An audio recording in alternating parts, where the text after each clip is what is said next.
Hello po mga kababayan, kamusta po kayo? Sana po nasa maayos po kayong kalagayan.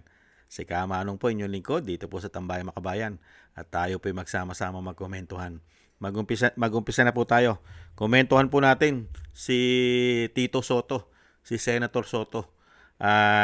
Doon po sa kanyang mga alibay at kung ano-ano po na tanggi, tigas na tanggi doon po sa issue ng korupsyon, lalong-lalo po sa maleta mga kababayan. At syempre po, nagkaroon po ng fake, yung tinatawag na bogus na na Blue Ribbon mga kababayan. Yung Blue Ribbon Committee nila ay tinatawag daw po na bogus mga kababayan. Fake. Ito po, umpisa na po natin at pakinggan po natin si Tito Soto mga kababayan at komentuhan po natin.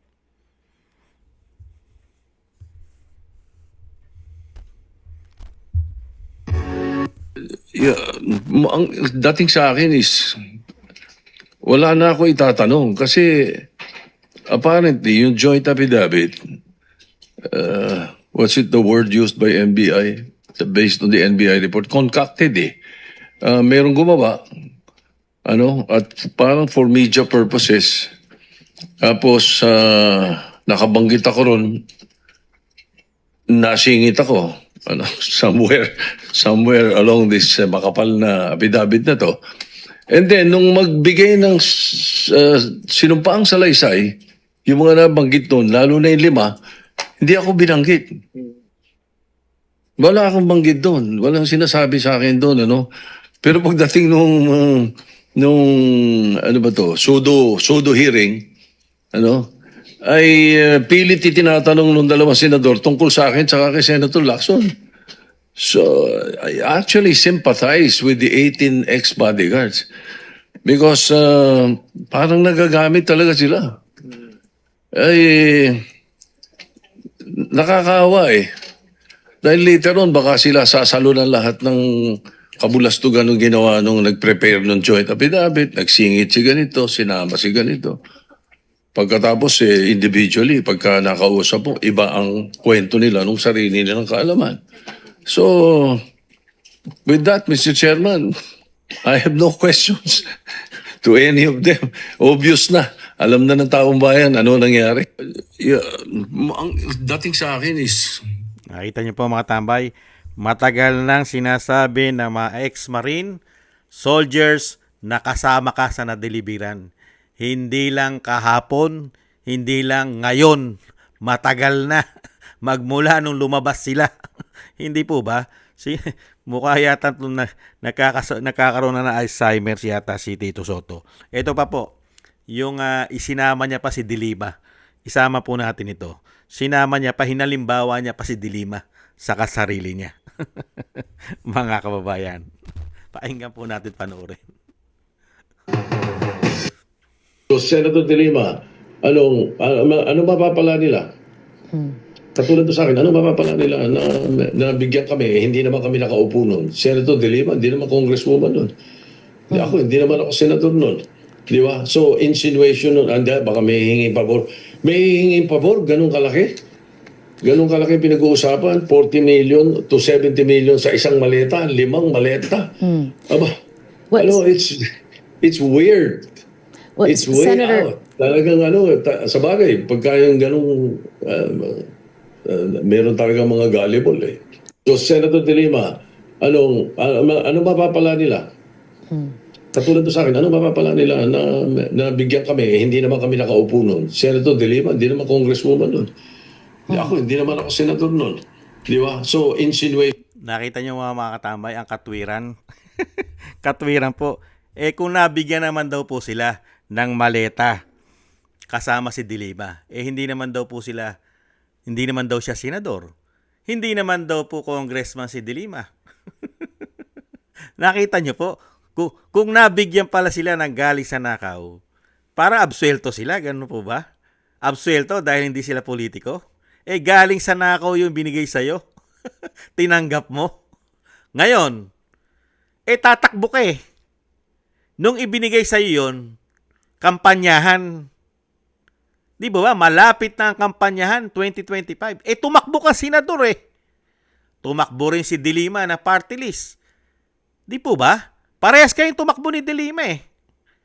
Ngayon, hindi ba pwedeng gamitin yon yung pera na ibinigay sa'yo para magamit sa kampanyahan dahil ikaw nasa partido nila? Hindi po ba si Tito Soto'y partido nila? Nasa lineup nila yan eh, si Tito Soto. At ganun din si De Lima. Hindi ba si De Lima? Si De Lima nakain suka? Di umano? Nakita nyo po, ang isda, mga kababayan, ang isda, talagang nahuhuli po sa sariling bibig. Nakita nyo po. Ang katwiran niya, kaya daw siya nabigyan ng pera. O kung nabigyan man siya ng pera, o kinuha man nila ang pera, di umano. Ang katwiran, hindi sila politiko. Pero tumatakbo sila. Tatakbo sila sa halalan. At alam naman natin ang gastos ng isang national, lalong-lalo pag tatakbo ka na senador. Napakalaki po ng gastos, daan-daang milyon. Hindi po ba? Daan-daang milyon ang gastos ng isang senador para makatakbo ka at makapangampanya ka sa buong Pilipinas. At napakatalamak ng korupsyon. Magmula nang umupo sila, isang damukal na talamak, grabing katalamak ang korupsyon. Kaya nga ang mga proyekto na pinagmamalaki nila na flood control, naging iskandal dahil sa talamak ang korupsyon. Ngayon, maniniwala po ba tayo kay Tito Soto? Mga kababayan, na bogus lang at ito'y isang merong tao na sinasabi niya na nasa likod ng mga Marines na tinatawag pa nilang mga bodyguard o tinatawag pa nilang mga kargador. Hindi po ba? Mga kababayan, nasa likod daw, meron daw pong nasa likod para siraan sila. Para daw idawit ang pangalan niya. Para isingit ang pangalan ni Tito Soto. Unbelievable!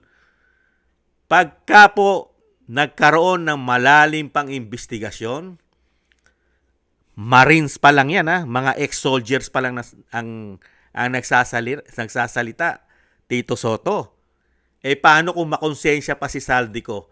Kasama si Saldico sa nag-deliver ng pera sa'yo. At kasama rin yung mga alalay, mga pinagkakatiwalaan na kanang kamay. Di po ba? Ni Saldico. At paano kung nasa listahan ka? Nasa listahan ka, may dokumento ng pag-release ng pera sa'yo, si Saldico. Sasabihin mo, namumuliti ka rin si Saldico? Unbelievable. Pati siya, sangkot sa korupsyon eh. Bakit ka ipupuliti ka ni Saldico? Pati siya, sangkot sa korupsyon. Hindi po ba? Kaya po umaasa tayo mga kababayan.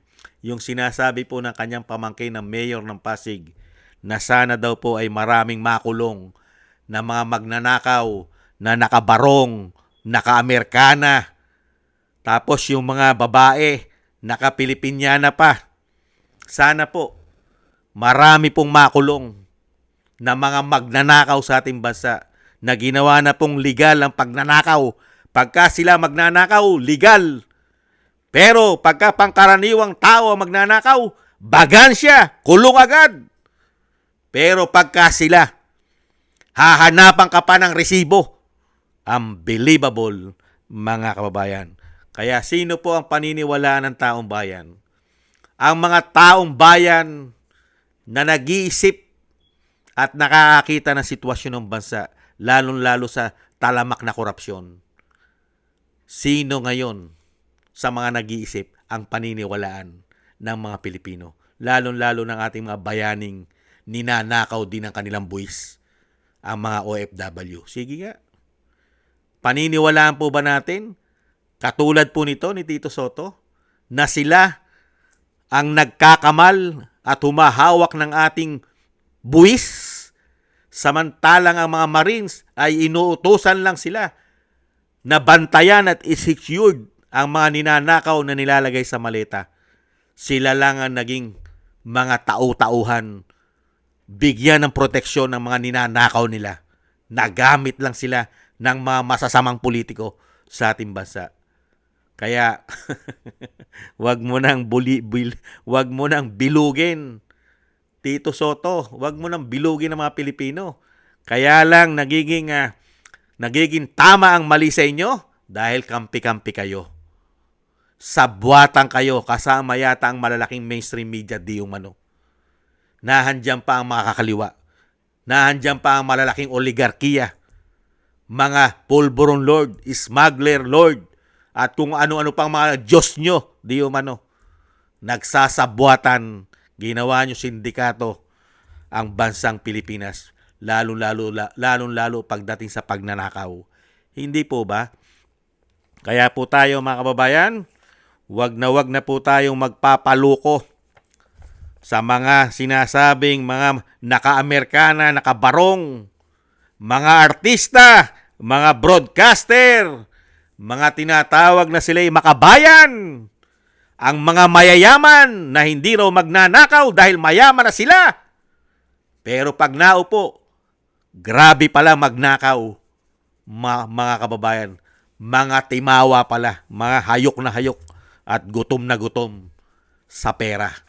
Ganyan pala katindi ang mga tao na yan. Hindi kaya? mga, hindi kaya? Tito Sen, malapit na tayo sa hukay. Pare-parehas na tayong matatanda. Saka pa kayo, naging sugapa sa pera. Kung kailan na malapit na tayo pare-parehas sa hukay. Hindi po ba mga kababayan? Hindi pa kayo gumawa ng tama. At ang iiwanan nyo bang history sa lahi nyo? Maleta? History ng maleta? Ang ilalagay mo at itatanim mo sa iyong lahi? Hindi po ba? Sana pag naging presidente si BP Sara, maglagay po sana siya ng isang mga rebulto. Yung mga rebulto, meron po isang lugar na lagyan niya po sana crocodile farm, mga politikong buhaya. Tapos ipaglalagay niya ron kasama po mga maleta para maging tourist spot. Para makita ng mga Pilipino kung sino yung mga politiko na mga buhaya na may daladalang maleta. Magiging tourist spot po yan, mga kababayan. At pagkakakitaan pa yan ng ating bansa. Di po ba? para magkaroon po sila ng legasiya, yung mga buhaya na yan. Lagyan po ng museo, lagyan po ng mga rebulto. May mga hawak na maleta. Maraming salamat po mga kababayan. Sana gusto po na ating tambayan mga kabayan sa YouTube at TikTok. At ganun din po sa ating mga subscribers. At patuloy po nagsusubscribe. At ganun din po sa mga nagko-comment, like, share, and subscribe. Thank you po sa inyo. Shoutout po sa inyo lahat.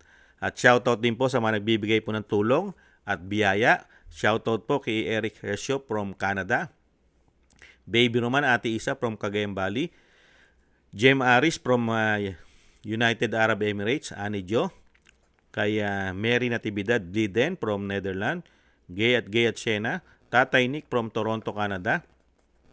Jesus Valdepena, Rolando Guerrero. Felipe Shapno from Texas, USA. Mila Yi. Rolando Timbol from Alberta, Canada. Ma'am LB Sermani from North Miami, Florida, USA. Melchorita Espinosa from Orlando, Florida, USA. Arthur Estraniero from USA. Randy Crispino from Pasig. Mika Ligaspi. Tessie Mantilla from Kuwait. Frank Zamora from California, USA. Rolando Di Binagracia from Bacolod City. Thank you po sa inyo. Shoutout po sa inyo lahat. At God bless po sa inyo lahat. Maraming salamat po. At tayo po mga kababayan, kailangan po natin magtiis. Tiis-tiis po muna tayo. Hindi naman po sila panghabang buhay dyan sa kanilang mga posisyon. Matatapos din po ang mga hayop na yan. Tiis-tiis lang po tayo. Muli po, paalam, bye-bye.